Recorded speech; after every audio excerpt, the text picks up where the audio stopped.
Yo, what's up mga kapulito? Genix Motor Parts, syempre. Bumalik yung sinet natin noon. Plan niyang ipa-refresh. So, may reason naman siya eh. Medyo nag-hard start na daw sa umaga. Tsaka parang lumambot na daw yung kick. So, ito yung kasama natin nag-vegan noon. Matagal na rin. Taon na rin ang mahigit.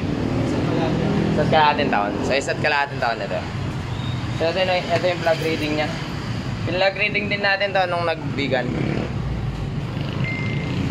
Ano ba? Against the light?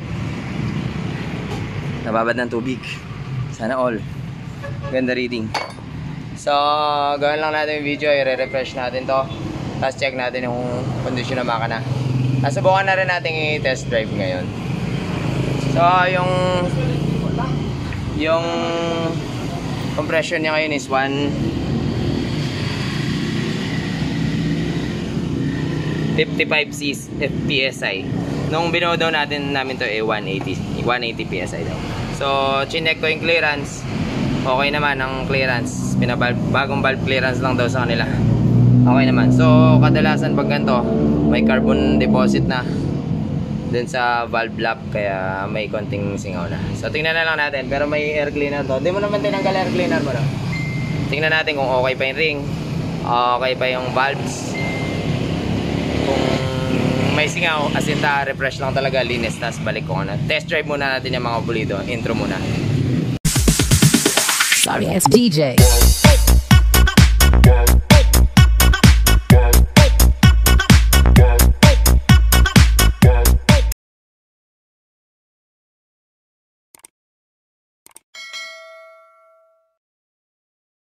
So, try start muna natin. Around 35,000 na daw pala yung tinakbo nito mula nung kinarga natin. Bago lang ito nun nung ginawa. Okay naman tahimik naman oh. Napakatahimik. Pero sabi daw kasi ni Papa niya refresh na daw. Para sama niya si Papa niya nung sinet to Saka nung tinest drive ko malakas naman. So try na lang din natin. Try natin i-test drive. Subukan natin kung mapapatakbo rin natin kasi ngayon. Kaso maraming sakyan ngayon Monday kasi. Pabidyo nga, pabidyo nga kung anong.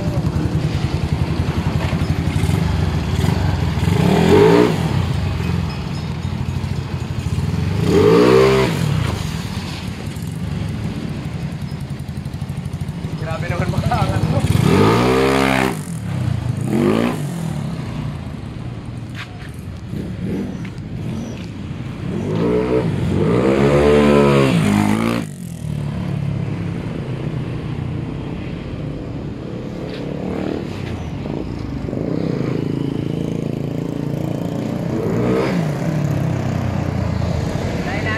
Sa harapan, 59 big bar pa lang.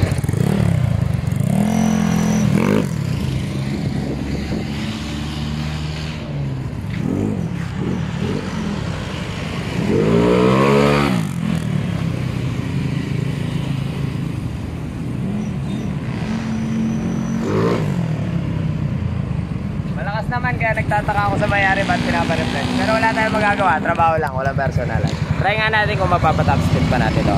GPS na lang natin. Pagpasensya na yung video ko, medyo mahina to.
Ay, may air cleaner.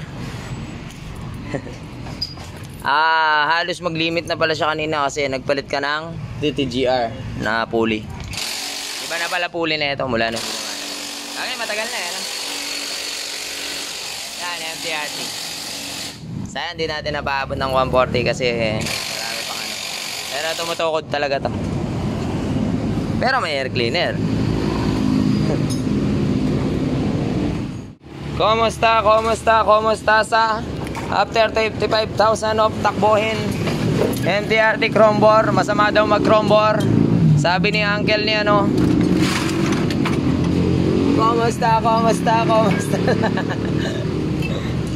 May kamot ka ba after 35,000? May pingas ba ang piston mo? Walay, napakakinis. 35,000. Wash pa daw to. Nakailang punta sa Bigan to? 2 beses. Back ride pa kayo ni Papa mo, no? Yung una. Metro yapi, metro. Yung black mo, kumusta sa? Ay, parang di nagamit.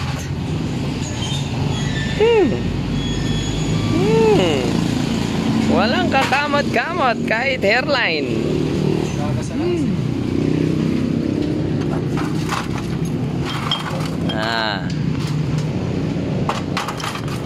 Tingnan mo nga kung may leak siya. Game.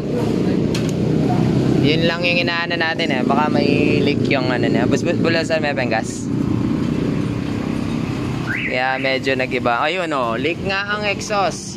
Magaling ang papa mo. Pa-refresh mo na daw.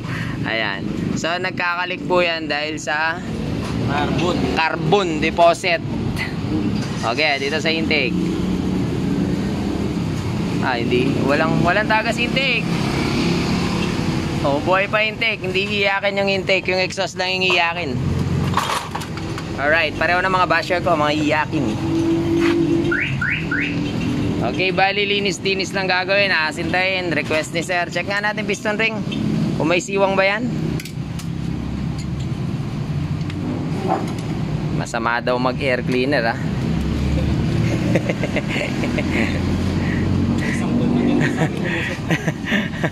Isang buwan lang usok to pag walang air cleaner sa inyo, no? Agli, nadidiksik yun. Daanan ng dump truck. O yan, nakakabit ka talaga pag walang air cleaner. Masama daw mag air cleaner. Ayon sa mga hindi marunong magtono ng air cleaner. Okay, tanggalin mo. Magsusundo pa ako at na oras na. Yan, make sure kapag ka nagre-refresh kayo. Binaliktad yun. Ang piston ring hindi pwede magkapalit-palit. Ibalik nyo kung ano siya dati. Uusok po yan mga kapulido. Asan ang siwang? Ayan o, ayos. Ayos pa rin mga kapulido. Wala man lang kamot inside. Ayos. Yo, upon refreshing ng ating ginawa noon. Ayan, so may gasket po ito kasi MTRT ang kanyang block. Yung MTRT po na piston ay matangkad. Kaya may gasket po ito sa kabilaan. Pag di kayo nag-gasket dyan, tumumpog po yung piston sa head. So, nakita na natin ang kanyang problema. Kaya tumatagas siya. Normal po yan sa kalumaan ng makina. Yung carbon na na-deposit sa ating chamber ay naiipon. Ngayon pag naipon yan, minsan may mga tumatakas dyan. Ayan o. So yan po yan, carbon yan. So kailangan natin asintayin ngayon. So yan o, parang bago ulit yung kanyang valve. Gamit tayo ng grinding compound. Okay. So i-check up naman natin yung mga head parts nya. Genrix Racing Con 6.8. Gwapong gwapo pa rin yan, o. No coyote inside. Rocker arm MTRT yan, o. Wasari pa rin. Talagaan nyo lang sa langis ng inyong mga karga, tsaka sa magandang tono hahaba po buhay ng motor. Yan. Mamaya na. Alright, try na natin ngayon mga kapulito. Kakatapos lang. So sa gilid din na pinapakialaman ni sir. Ayan nyo lang yung gilid sabi. So yung gilid nito ay same pa rin. Feeling ko parang kulang sa angat yung pulley. Tapos yung kaya sa high RPM parang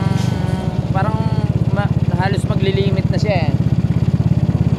As feeling ko yung center spring is matigas kaya parang sisigaw siya sa una tapos biglang lalata sa gitna. So yun, bukan na lang natin ngayon natapos. So yung kanina is okay naman eh kasi kapag ang problema is yung singaw sa intake valve na sa high RPM di man kasi ganong ramdam yun. Cellphone holder ganda pala to eh, pwede ka mag GPS, pwede ka mag ano. So sa high RPM kasi di naman ganong ramdam yung konting singaw na yun eh. Yung problema kasi niya kapag ka daw umaga hindi niya nawa one click tapos parang medyo malambot na yung compression ganun. So yun ngayon nakita pero yung sa performance is halos parang same din naman eh. Try natin ngayon, sana hindi gano'n masasak.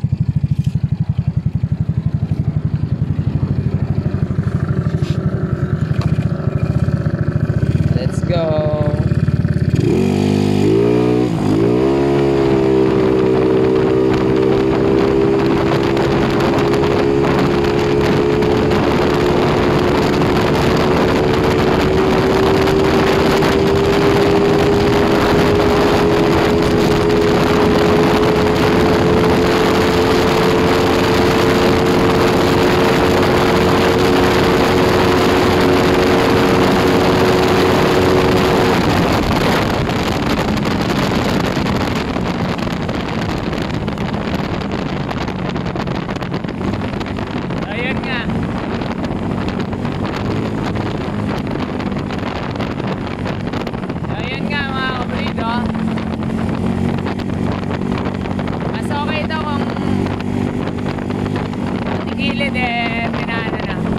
Babalik natin yung dati niyang top speed kasi dati talagang tumutulot eh, tumutukot talaga sa 140 na mahigit. Yan ang nag-TTGR daw siya na huli, wala na. Tulad nga siya kanina, napa 130 ko, sabi ko bakit kasi mula na nag-TTGR yan hindi na talaga dumulo yan, sabi niya. Kaya yun, may ibubuga pa sana kaso bitin na, kurbada na kasi yung kalye eh. So yun, balik na tayo sa shop. Kung na natin mababayin yung video mga kapulido.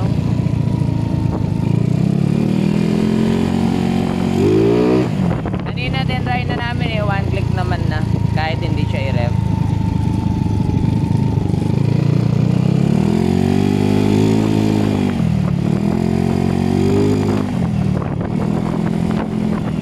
Grabe, kalakas umangat na ito.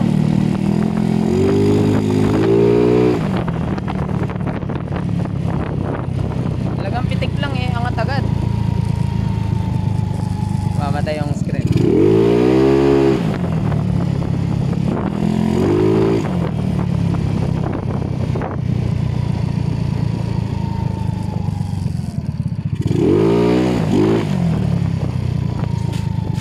Practice kang pawili.